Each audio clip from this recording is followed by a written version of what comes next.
belle histoire.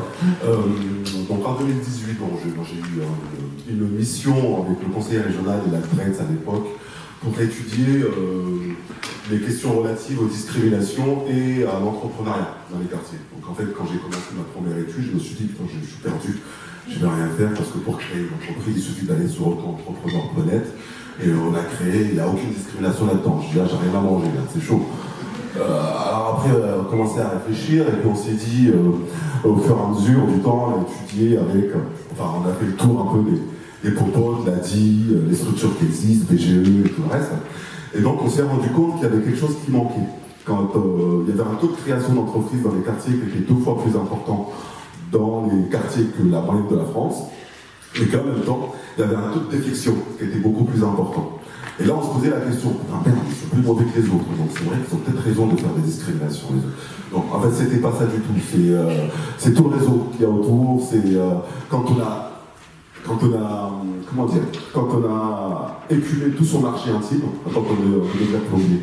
Donc on connaît le pote du pote, le frère, et quand on a fait le tour des potes, écoute, il n'y a plus rien. Et donc on se dit, mais alors, il y a bien un marché quand même. Enfin, j'ai cru comprendre que la commande publique, c'est 200 milliards.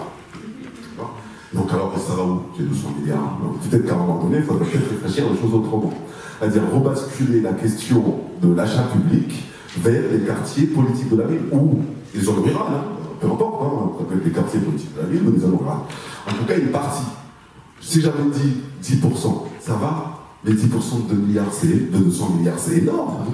C'est énorme, ça fait beaucoup de gens.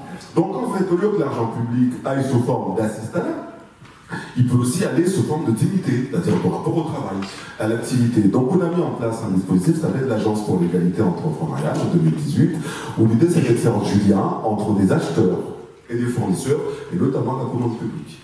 Et on crée ça en 2018 sous forme d'association, bien entendu. Et l'idée, c'est de mettre en place un système qu'on appelait le système prendre de la hauteur sur un modèle qui existait en région parisienne, qui s'appelle l'ADIV, l'Agence pour la diversité entrepreneuriale, qui avait été créée par Majid El Jaroudi à l'époque, qui est membre du Conseil économique et social. Et donc, on crée ça, et il y a eu un événement. Comment ça fonctionne alors concrètement ce modèle? L'idée, c'est de dire, on identifie des acheteurs sur le territoire, et on identifie des bénéficiaires potentiels de ces achats. Et donc on est mis en relation sur des conventions d'affaires. Et la première convention d'affaires, on devait la faire en juin 2020. Il y a eu un truc. Ah oui, c'était quoi? Oh putain. Une espèce de Covid. C'était mondial, comme ça. Donc en fait, on ne pouvait rien faire. Et donc les conventions, on ne pouvait pas les faire. Sauf qu'entre-temps, on a accompagné ces travailleurs indépendants qu'on avait identifiés sur les quartiers, sur toute la période de Covid, et qu'en fait, on essayait de mettre en place toutes les aides là, que l'État mettait en place, on s'est rendu compte qu'en fait, beaucoup d'entre eux ne pouvaient pas en bénéficier. Parce qu'en fait, ils étaient travailleurs indépendants, mais ils travaillaient au black, autant dire la vérité, voilà. Et donc, ils n'étaient pas déclarés. Et donc, au bout d'un moment, quand on fait le plan d'aide pour pouvoir bénéficier de ces aides, quand tu as déclaré 300 € l'année dernière, en fait, il ne reste plus rien. Les aides ne vont pas suivre. Donc voilà, en fait, on en est arrivé. Et donc, je me suis rendu compte aussi que 80% du public que nous accompagnions dans les quartiers était en vérité un public critère IAE. Insertion dans l'activité économique.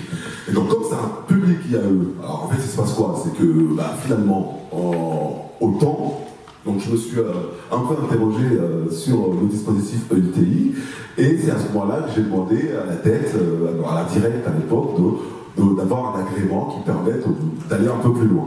Et donc quand on est allé un peu plus loin, je vais répondre à la question. Brièvement, quels sont vos publics? C'est un public, c'est un public essentiellement dans le bâtiment.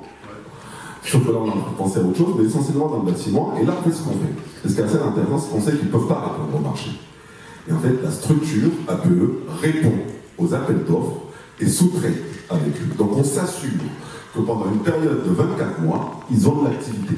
Et cette activité qu'ils ont, il leur permet, on passe de 500 €. Des fois c'est chiant, parce qu'il y en a qui gagnent plus que moi, donc ça énerve. Mais en même temps, c'est eux qui bossent. Et donc là, ils font des chiffres d'affaires qui peuvent passer ils passent de 700 € de chiffre d'affaires à 3500 jusqu'à 4000 € de chiffre d'affaires.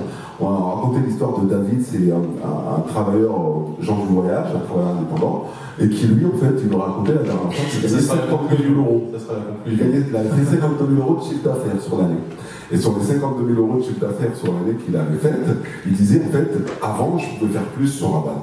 Mais là, en fait, 52 000 euros, je rentre chez moi, je sais que personne ne viendra taper à ma porte. Et en fait, c'est ça, en fait, qu'on peut dire aussi. Son travail indépendant. Eh ben, merci beaucoup pour ce témoignage. Merci à toi. Alors,